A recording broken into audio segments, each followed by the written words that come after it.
Hola, buenos días. Un saludo para todos los que ya están conectados con nosotros para este webinar.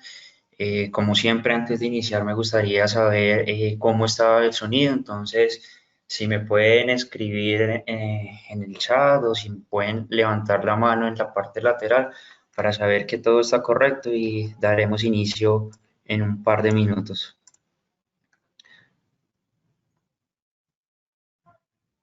Listo, bien. Veo que todo está correcto, entonces vamos a dar un par de minutos adicionales para que los demás inscritos se puedan conectar a nuestro webinar y estaremos dando inicio.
Buenos días a los que no había saludado anteriormente. Bienvenidos a todos. Muchas gracias por estar conectados a este nuevo webinar que estaremos tratando hoy desde Fronius.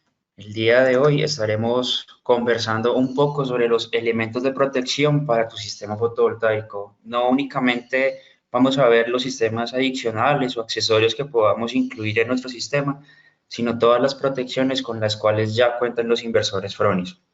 Entonces, esto es muy importante, son elementos, son cosas que se deben analizar antes de hacer la compra de cualquier equipo, porque sabemos que estas protecciones al final son las que nos van a garantizar la vida útil y el buen funcionamiento de nuestros equipos. Bien, entonces, como siempre, me gustaría antes de iniciar presentarme, mi nombre es Camilo Rincón. Para los que no me conocen, estoy trabajando con Fronius desde el año 2018, encargado un poco de la parte norte de Sudamérica y el Caribe, países como Colombia, Ecuador, un poco más en las islas como Jamaica, República Dominicana. Y bueno, cualquier duda, consulta que tengan sobre esos mercados, siempre pueden escribirme o bueno, consultarme. Hoy también nos va a estar acompañando mi compañero Camilo Belmar. Muchos de ustedes lo conocen, él también trabaja en Fronius desde hace ya bastante tiempo, encargado un poco más de la parte sur del continente, Chile, Uruguay, Perú, Argentina. Entonces también cualquier requerimiento que tengan nos pueden consultar, va a estar también apoyándonos en el chat, entonces las dudas que puedan ir surgiendo, la idea es que las puedan escribir y las vamos o conversando en el webinar o las vamos a dar respuesta individualmente. Entonces, bueno, vamos a iniciar como siempre tomando unos breves minutos para mostrar lo que es la empresa, los que aún no han tenido la oportunidad de conocernos como empresa.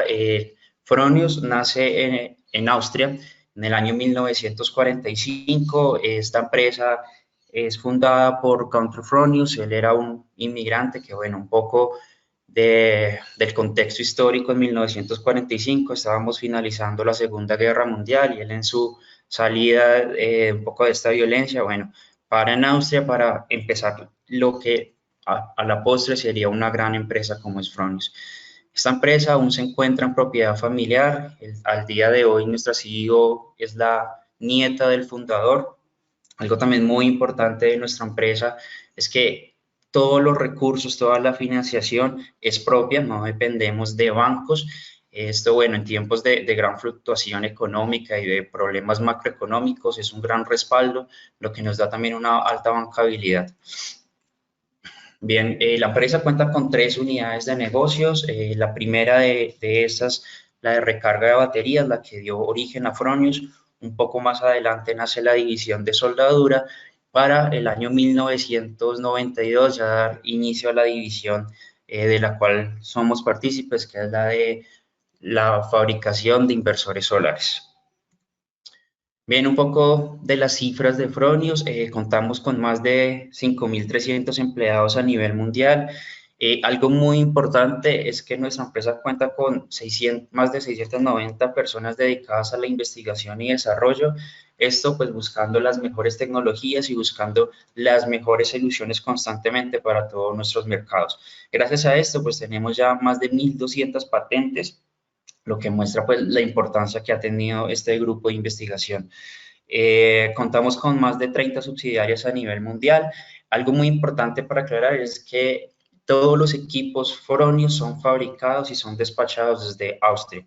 Es un producto 100% europeo que, bueno, tiene esta fabricación local en Austria y varias sedes de las cuales se está dando apoyo a diferentes mercados, pero pues reiterar que toda la fabricación del equipo es austriaca.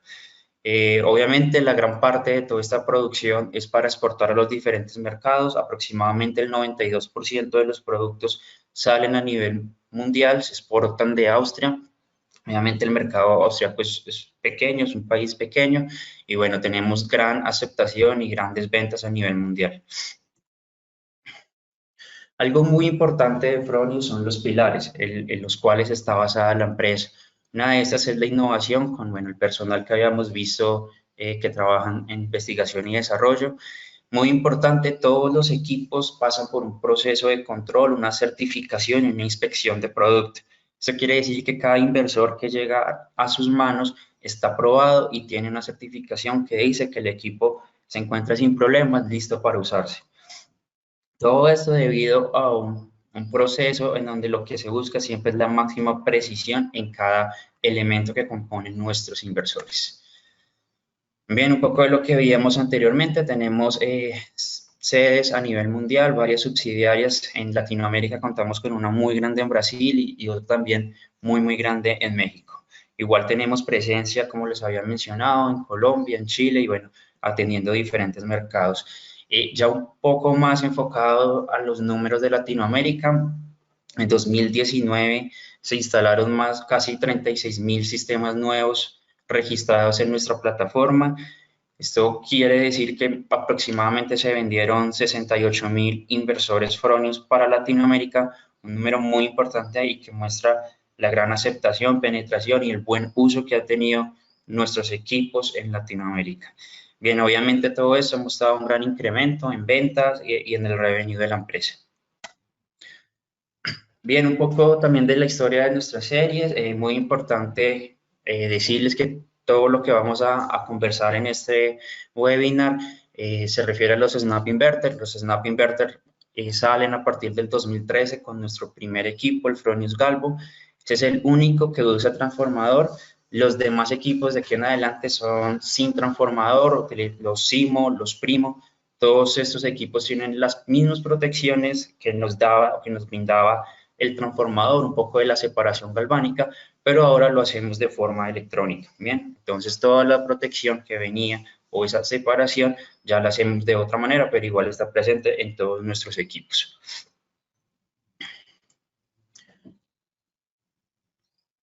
Bien, ya dando inicio a lo que nos compete el día de hoy, vamos a hablar un poco de los sistemas y los elementos de protección implícitos en todos los equipos Fronius y los que podemos también ubicar en nuestras instalaciones.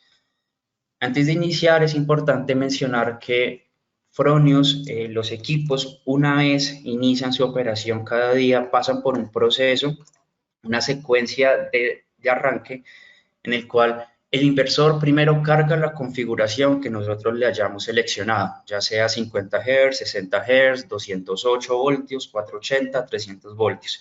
Él calibra todos los sensores, tanto de AC como de DC. Prueba la polaridad de los strings que estén conectados en el lado DC, así como la potencia necesaria para el arranque. Después de esto, hace medidas de aislamiento, se sincroniza con la red, hace un testeo de los voltajes y de la frecuencia presente. Si los voltajes y las frecuencias están dentro de la ventana de operación que nosotros seleccionamos, pues él va a arrancar. ¿Cómo arranca? Bueno, empieza a cargar todos los sistemas interiores, carga todos los relés y hace también pruebas, y esto también es bien importante, de corrientes inversas y de aislamiento. Bien, una vez hace pruebas de aislamiento y sabe que no tenemos tampoco corrientes inversas, lo último lo finaliza con la prueba de arco. Esa prueba de arco, que es la que vemos aquí como AFCI, es una prueba en la cual él verifica que no se tengan diferentes o que no esté tal vez mal acomodado ningún conector. Eso es muy importante porque escucho muy frecuentemente que el inversor genera una alarma, dice que o no tiene un buen aislamiento o que algo está fallando en la instalación fotovoltaica. Normalmente, ¿a qué se refiere esto? En las mañanas pues tenemos el rocío normal de la noche, entonces puede que algo de esa humedad en un conector nos esté generando ese problema. Y eso es muy importante y muy bueno que el inversor nos lo señale. ¿Por qué? Porque de esa manera vamos a poder prevenir que más adelante tengamos un arco. Entonces, una vez el inversor hace estas pruebas de seguridad, ya permite dar arranque. Bien. Todos nuestros inversores cuentan con una protección ambiental. La protección ambiental viene dada por la hermeticidad del inversor. En el caso de todos los snap inverters, estamos hablando de una hermeticidad o una protección superior a IP65. Eso es básicamente un NEMA 4X. Este NEMA 4X lo que nos indica es que el equipo puede trabajar a rayo de sol y que puede trabajar bajo una lluvia intensa. Entonces, estamos protegiendo nuestro sistema ante cualquier lluvia o ante cualquier elemento de la naturaleza, pues vamos de manera controlada que pueda ocurrir sobre el inversor. Esto nos va a permitir instalar los equipos en temperaturas desde menos 40 grados centígrados hasta 55 grados centígrados para los snap inverter más pequeños, los que van hasta 8.2 kilovatios, ya para los SIMO y los Primo más grandes hasta 60 grados centígrados. En cuanto al porcentaje de humedad, como tenemos estas pruebas que nos permiten determinar que no estamos teniendo arcos en el sistema y que la hermeticidad propia del inversor es de un IP muy alto, pues podemos instalarlos desde 0 hasta 100% de humedad. Ese 100% de humedad indica pues una condensación completa del ambiente. Bien. Listo. Todos nuestros inversores, los snap inverters, vienen con un seccionador, un switch TDC que nos va a permitir desconectar las cadenas del inversor, o sea, cortar la potencia, el voltaje y la corriente que proviene de cada uno de los strings. Ese seccionador es esta pieza que vemos en la parte inferior de nuestros inversores y que nos va a permitir dar arranque al inversor. También es muy importante que cuando vayamos a desconectar el inversor, primero pongamos en off este switch. Si no lo hacemos, él también como protección va a tener anclada una perilla que no va a dejar que que se desconecte el inversor que se abra el inversor sin haber desconectado este switch. Es una protección con la cual cuentan nuestros inversores. Igual, una vez nosotros desconectemos este switch y vayamos a hacer alguna operación sobre el inversor, es muy importante tomar un tiempo de espera porque igual al interior de los inversores hay condensadores, hay capacitores y puedan tener un poco de corriente residual. Entonces, lo importante es esperar un tiempo para hacer cualquier manipulación dentro del inversor. Bien, aquí vemos un poco más en detalle cómo es la vista de este switch. Tenemos la posibilidad de ponerlo en on, en off, y hay una forma adicional de bloquearlo. Esto bloquearlo por si vamos a hacer algún trabajo, únicamente sellamos la apertura del inversor y de esta manera no va a ser posible que alguien de pronto que no conozca qué está pasando o qué trabajo se está haciendo pueda ubicarlo en on y dar paso a voltaje de DC al inversor. Aquí vemos un poco más en detalle cómo sería la conexión, bueno, cómo serían los puntos, los switches que están permitidos en este desconector. Esta es la pieza como tal, la pieza completa. La pueden ver un poco aquí en detalle. Bien, adicional contamos para algunas de nuestras series con fusibles en DC. Estos fusibles, si ustedes solicitan o si el equipo viene con esas características, ya viene embebido dentro del inversor. Ustedes lo que deben hacer es remover un balastro que trae, es únicamente unos conectores y poner el fusible que ustedes deseen, ya sea de 15 o de 20 amperios. Esta pieza es la que vemos en verde, viene dentro del inversor y también lo que vemos en esta flecha es el balastro que trae. Entonces, ese es el que ustedes deben cambiar para ubicar dentro del fusible. ¿Por qué? Porque él viene realmente es con el portafusible, ustedes deben poner dentro del equipo el fusible. Bien, vamos a pasar a un tema muy importante y sobre el cual sé que hay algunas preguntas y son los DPS. Estos DPS realmente lo que están protegiendo es para las sobretensiones que se puedan generar. ¿Y esto qué es? Estos son picos en forma de corriente, voltaje o potencia que se dan sobre los circuitos electrónicos. Es muy probable que nosotros hayamos escuchado las sobretensiones o la elevación de tensión. Lo importante aquí es determinar cuánto es la duración y cuál es el ciclo o la forma de la onda para así seleccionar de la manera correcta el dispositivo que vamos a ubicar dentro de nuestros equipos. Bien, algo también muy importante de mencionar es que todos los elementos, inversores y todos los sistemas electrónicos traen una categoría de protección para sobretensiones. Eso es un poco diferente a la protección contra sobretensiones, pero vamos a estar hablando de esto un poco más adelante.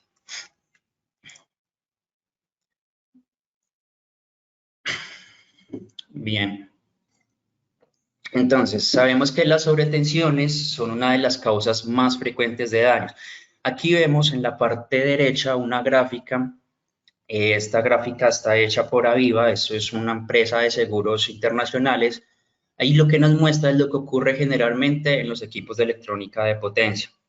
Como vemos, el 61% de las fallas se deben a estas sobretensiones, a estas ondas, digamos, transitorias que se puedan presentar. Hay otras causas como cortocircuitos, errores de instalación, errores de diseño. Hay otras causas externas, pero la gran mayoría de los daños en la electrónica de potencia en general se deben a estas sobretensiones, a estos picos. Entonces, como sabemos, la probabilidad también que esto ocurra es muy alta y va a tener unas consecuencias muy graves. Por lo tanto, la protección para sobretensiones es un factor que siempre se debe considerar al tener cualquier equipo de electrónico. Ahora ya un poco enfocado más en lo que ocurre en los sistemas fotovoltaicos, aparte de las causas externas, como puede ser un fuego generado por alguna mala conexión o elementos mecánicos como la presión de nieve, sabemos que una de las causas más altas también de fallos en los sistemas fotovoltaicos se deben a estas sobretensiones. Bien, esas sobretensiones también se distribuyen o se pueden clasificar en diferentes tipos. La más importante o la más dañina para el sistema son las transitorias de corto tiempo. Vamos a ver un poco más en detalle esto más adelante, pero para que tengamos en cuenta que esta es la que realmente genera un daño sobre los inversores. Ahora, eso se puede generar ya sea por una descarga de rayo directa o indirecta o por una que esté también a cierta distancia. Generalmente lo que va a ocurrir es hacer un daño en hardware y software y por lo tanto probablemente un fallo completo del sistema. Aquí vemos un ejemplo de lo que puede ocurrir en caso de un rayo. Ahora, es bien importante saber que en nuestro territorio lamentablemente tiene un peligro inminente de un rayo. Lo que vemos en la gráfica es la densidad del rayo, la cantidad de rayos que puedan ocurrir en el territorio. Como vemos, en la parte más oscura de Sudamérica se encuentra Colombia, un poco de Brasil, Venezuela. Entonces, en esos espacios tenemos más probabilidad de que ocurra un rayo. Algunas estadísticas nos hablan que se pueden generar de 2.000 a 5.000 tormentas activas o sea, en este momento en todo el mundo, de las cuales pueden generarse 44 relámpagos por segundo. Si uno lo piensa, pues son cifras bastante altas. Un ejemplo en Colombia, un aproximado, es que tenemos más o menos 1.500.000 descargas de nube a tierra generando pues una alta descarga de voltaje. Esto anualmente. Entonces, si sabemos que cada rayo es un potencial peligro para los equipos y ya vimos que esto puede generar grandes daños en la electrónica, es muy importante tener protecciones sobre nuestros equipos. Ahora habíamos hablado de que generalmente los tipos de rayos pueden afectar un sistema de forma diferente. Entonces, sabemos que existen varios tipos o podemos catalogar los rayos de diferentes maneras. Por ejemplo, cuando tenemos descargas directas, esto quiere decir, o bueno, indica cuando los sistemas son golpeados directamente por el rayo. En este caso, las corrientes son muy altas, fluyen a través de los sistemas fotovoltaicos y a menudo, bueno, durante el proceso pueden generar daño mecánico, y pueden también generar algún conato de incendio o algún fallo fuerte sobre los equipos. También tenemos las descargas indirectas. Esta es posiblemente una de los fallos más preocupantes o bueno, más significativos sobre los inversores. Esas corrientes pueden fluir de forma inversa hacia el inversor y pueden generar grandes daños. ¿Por qué? Porque la corriente que viene con una onda continua de corto tiempo y es lo que veíamos, pues lo que les comentaba anteriormente, la que más daño genera. Estos impactos indirectos, estas descargas indirectas también pueden generarse en la nube. Entonces, podríamos tener bastante estática también en nuestros sistemas. También hay otras mediciones o otros catálogos o tipos de rayo que es hasta 500 metros de distancia. Acá también se pueden presentar fallos en nuestros sistemas porque esta descarga puede fluir por medio de los conductores, por medio del cableado y puede llegar también a nuestros sistemas fotovoltaicos. Y la última se refiere un poco más a los rayos a gran distancia, que generalmente tienen sí efectos capacitivos, pero no causan un impacto significativo sobre el inversor. Bien, ahora vemos acá lo que ocurre en caso de un rayo y es importante indicar nuevamente que el gran daño que se pueda presentar es cuando tenemos esas corrientes de largo tiempo. Esas pueden ocurrir en cualquier momento y realmente son milisegundos en los cuales se puede generar este gran daño sobre los sistemas. Normalmente esto ocurre cuando se encuentran grandes cargas positivas y negativas dentro de una nube. Entonces, al haber esta descarga, la corriente va a buscar una forma de transitar y llegar a tierra. El equipo electrónico al estar encendido va a traer un poco esta corriente, sin esto indicar que un sistema fotovoltaico sea una forma o atraiga rayos. Ahora, también normalmente nuestras instalaciones tienen un sistema de apantallamiento que también ya es un poco normativo. Si ustedes han tenido la oportunidad de estudiar el nuevo RET, y estoy hablando un poco más en Colombia, ya las exigencias para los diseños fotovoltaicos incluyen el diseño o la especificación de una protección antirrayos, ya sea que exista o que no exista, pero sí debe tener este estudio.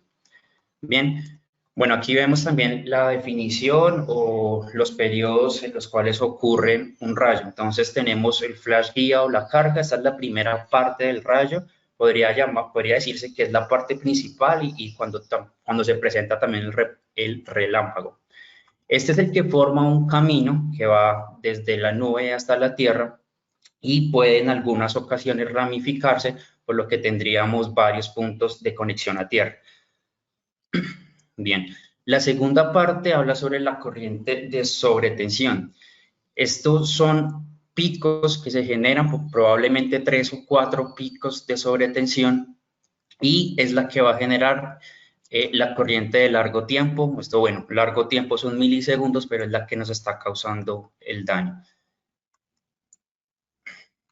Bien, perdón, me devuelvo un poquito. Lo que vemos aquí en la gráfica es un poco en el tiempo, la corriente, en una gráfica de tiempo versus corriente, lo que está ocurriendo.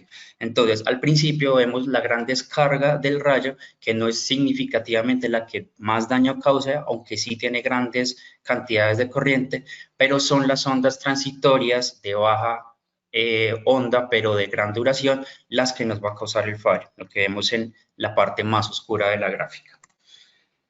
Entonces, ¿qué protecciones podemos tener en el sistema? Bueno, como les había comentado, todos nuestros equipos tienen protección interna, una categoría de protección en la cual se está disipando un poco la corriente. Sin embargo, la gráfica que vemos en la parte derecha muestra la diferencia que se tiene cuando la corriente pasa únicamente a través del varistor, cuando pasa a través de una protección sobre tensiones y cuando ocurre normalmente como la suma total de la corriente. Entonces, esta gráfica al final lo que nos va a indicar es el tiempo que demora en disiparse esa alta corriente. Entonces, obviamente, cuando se tienen las protecciones, va a ser un tiempo más reducido o un tiempo menor en el cual vamos a estar disipando esa alto voltaje o alto corriente. Bien, todos los inversores, todos esos sistemas tienen varistores. El varistor, como sabemos, es una protección que tiene el inversor, que tienen los sistemas electrónicos, para absorber un poco de voltaje cuando se tienen esas altas descargas. Bien, sin embargo, si es excesivo, obviamente va a generar un daño en el inversor o en el sistema electrónico. Entonces, ¿cómo podemos proteger nuestro sistema de forma óptima? Bueno, digamos que hay 4 formas en las cuales se puede generar una mejor protección. Sabemos que teniendo un sistema con una buena conexión a tierra y equipotencializado con nuestros vecinos, por decirlo así, vamos a tener una mejor protección del sistema. Aquí es muy importante y en lo posible mantener la puesta a tierra o el aterrizaje con la resistencia más baja posible. Normalmente uno pudiese pensar tenerlo por debajo de los 10 ohms. También es muy importante ya la instalación como tal de nuestro sistema. Cuando nuestro cableado es largo, vamos a tener una mayor probabilidad de tener posibles fallos o tramos en los cuales el conductor pueda recibir una alta corriente. El enrutamiento de cables es muy importante. Hay algunas normas, no tanto en Latinoamérica, sino en Europa, que nos hablan de una protección clase 2. Es básicamente enrutar el cable dentro de un plástico separado de la línea positiva y la negativa para tener una mayor protección. Normalmente esto pues, no es exigido en nuestro territorio, pero es una buena práctica que también nos va a ayudar a disminuir el riesgo sobre el sistema. Bien, si tenemos cables que estén protegidos con otros que no tengan protección, lo ideal siempre es tener una separación. Bien, un poco de la protección contra rayos. No todos los hogares, no todas las casas pues tienen una protección contra rayos. Las edificaciones, de acuerdo a los manuales de diseño, sí lo exigen, pero es una muy buena forma en la cual podemos tener una protección sobre nuestro sistema. Entonces, básicamente no solo proteger nuestro sistema, sino también proteger toda nuestra instalación, en este caso residencial.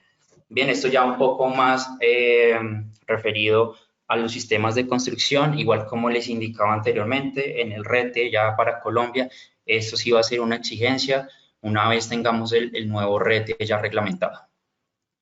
Y por último, una protección externa al interior de los inversores, como sería el DPS, este dispositivo de protección para sobretensiones.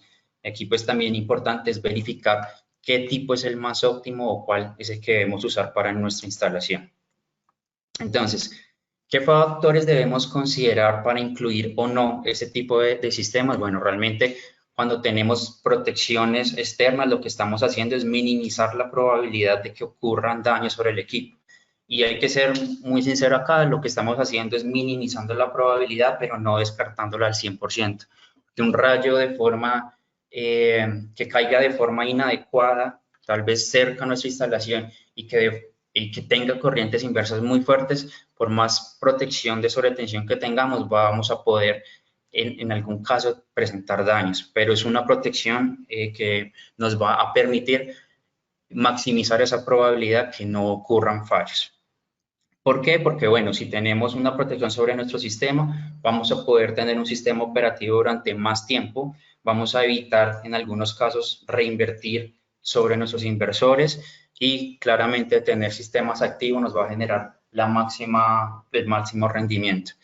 Muchas aseguradoras de entrada nos van a pedir que tengamos TPS o tengamos ese tipo de sistemas para poder tener una protección, una seguridad de nuestro equipo. Esto es, digamos, una parte muy importante y es que el retrofit o la instalación de estos DPS realmente es de forma muy sencilla y todos estos dispositivos los podemos conseguir de manera local. Ya por último, cuando estamos hablando de proteger más el sistema, lo que estamos hablando es de ampliar el factor de seguridad y proteger nuestros equipos. Entonces, esto en resumidas cuentas lo que nos va a permitir es tener una operación mucho más segura. Entonces, ya hablando un poco de los tipos de DPS que hay en el mercado, los más generales, podemos hablar de tres tipos. Tipo 1+2, tipo 2 y tipo 3.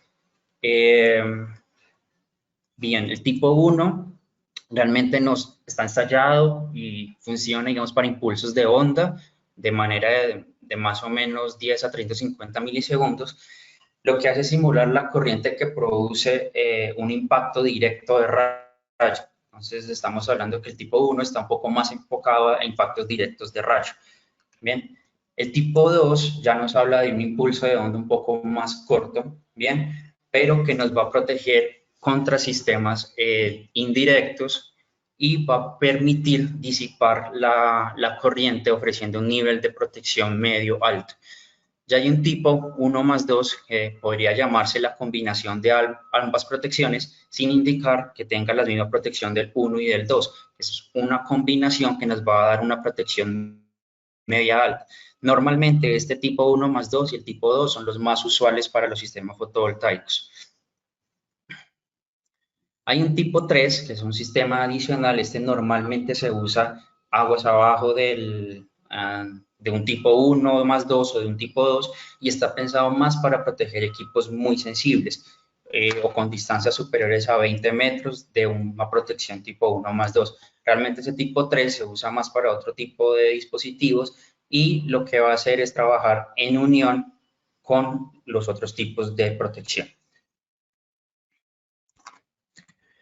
Bien, aquí importante aclarar que hay una diferencia entre la categoría de sobretensión y la protección de sobrevoltaje. Entonces, la protección se refiere a los dispositivos adicionales, como por ejemplo el DPS. Ya cuando estamos hablando de la categoría, nos estamos refiriendo a la clasificación que tiene el equipo como tal, de acuerdo a los materiales constructivos, al cableado interna, a la forma de construcción. Entonces, la categoría de los inversores se puede determinar en cuatro funciones, en cuatro números, del 1, 2, 3 y 4. Cuando estamos hablando de la categoría 1, son sistemas sensibles como los computadores, los celulares, los televisores. Tipo 2 es un poco más robusto, digámoslo así, igual siguen siendo electrodomésticos. Ya cuando hablamos categoría 3 y 4 ya son instalaciones un poco más industriales. Los inversores Fronius realmente están categorizados en tipo 2 para el lado DC y tipo 3 para el lado AC. Bien, entonces, para diferenciar un poco, porque sí he escuchado un concepto erróneo cuando se habla de que sistemas inversores o otro tipo de elementos traen ya una categoría de sobretensión. Esto realmente lo tienen básicamente todos los sistemas para poderse vender, pero es diferente a la protección de sobrevoltaje. Bien, ya hablando directamente sobre los inversores Fronius, bueno, tenemos la opción de incluir los DPS dentro de nuestros inversores sin requerir una caja adicional. ¿Cómo lo podemos hacer? Bueno, tenemos para algunas de nuestras series una bandeja DIN en el costado derecho. En esta bandeja podemos ubicar hasta 2 DPS, ya sea tipo 2 o tipo 1+2. Y algo muy importante es que nos va a permitir, si nuestros DPS tienen un contacto seco, nos va a permitir llevar una señal hasta nuestro display para indicarnos que algo ocurre con el DPS. ¿Y esto por qué es importante? Porque nosotros hacemos toda la labor, hacemos la inversión y ponemos nuestros DPS, pero menos de que vayamos a revisar constantemente si el cartucho está operativo o no, no sabríamos qué está ocurriendo. Entonces, al tener esta señal activa, una vez ocurra alguna incidencia con el DPS, él nos va a enviar una señal y así sabremos que debemos ir a cambiar el cartucho porque básicamente el DPS en algún momento operó de forma correcta. Bien, aquí es muy importante cuando vayamos a seleccionar el tipo de DPS para nuestros inversores Fronius, conocer muy bien este DPS porque debemos asegurar que nos ajuste y que se pueda ubicar de manera correcta dentro del inversor. Aquí tenemos algunas marcas que están probadas de fábrica y que nos indican que su operación junto a los inversores Fronius es de manera adecuada. Eso no quiere decir que sean los únicos, es solamente una indicación de algunos DPS que se pueden incluir dentro de nuestros inversores y que funcionan de manera adecuada. Lo importante aquí es conocer y tener claro estas dimensiones, que de largo la bandeja DIN tiene 108 milímetros y sobre todo que el alto del DPS no debe pasar los 68 milímetros.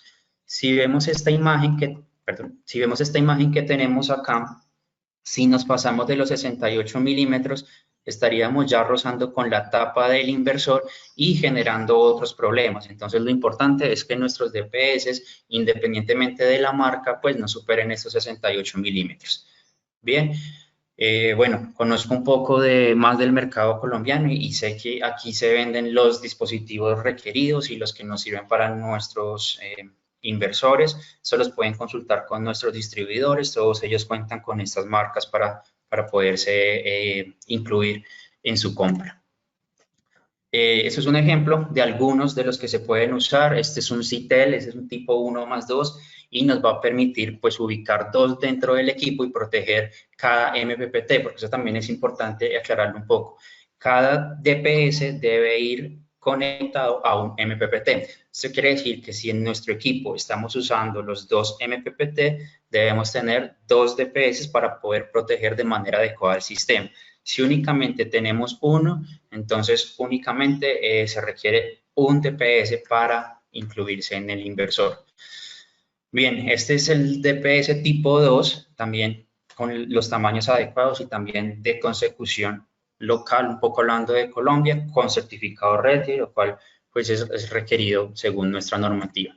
¿Esto cómo se vería dentro del inversor? Bueno, aquí vemos las dos formas en las cuales podemos tener nuestros DPS, ya sea con un equipo que cuenta también con los portafusiles dentro del inversor, como vemos en la parte derecha, o nuestros equipos que tienen únicamente o para poner fusibles en la parte externa. Este cable que vemos acá, que va por detrás de todos nuestros cableados de DC y de AC, es el cable de comunicación que sale del DPS. Entonces, esta es la manera adecuada de instalarlo. Si de pronto tienen alguna duda de cómo se debe hacer, hay varios videos en YouTube, también hay varios videos en nuestra página, o nos pueden consultar para enviarles la información de cómo se debe hacer esa conexión del contacto seco del DPS para que podamos verificar el estado del equipo a través de correos o de alarmas que nos da el inversor. Bien.